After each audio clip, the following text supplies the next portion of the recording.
Attention now. Stop chasing money. In a capitalist society, the rules of the game are as follows. You are paid in proportion to the perceived value that you have. And the people that perceive your value, they are the market, the consumers of the economy. The market is you, your friends, your family, your neighbors, your country. People complain that football players are overpaid. But for players to be paid millions, there has to be a market for the football industry in the first place. People have to see the value in football in the first place for them to want to spend money on matches and merchandise. And if the market is a high demand for football, guess what happens to the players who are at the top of their game? They are paid generously for it. It's not about how hard you work.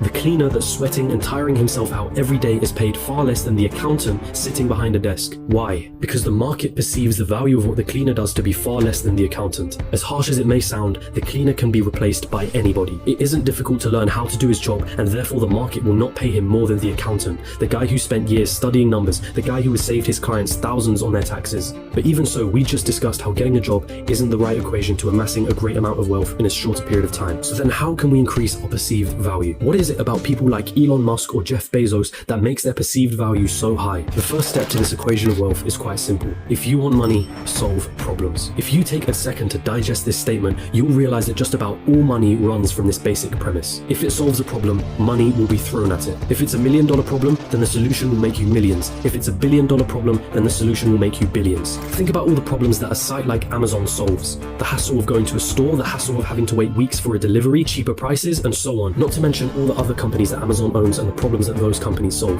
Jeff Bezos helped solve $1 billion problem and was rewarded favorably for doing so. If you've been chasing money, then you've been doing it all wrong.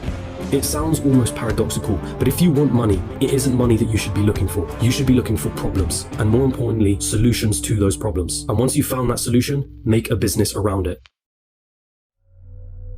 Wait, so that's it? Just solve problems and money will appear? So I'm gonna have to create the next Amazon for me to be rich, or the next Facebook or Google? You've gotta be kidding me, right? I don't even know how to code. I don't even have the money to start something of that scale. Hold on. You're once more going into old patterns of thinking. Start with a problem. Always start with a problem. Listen to the market around you.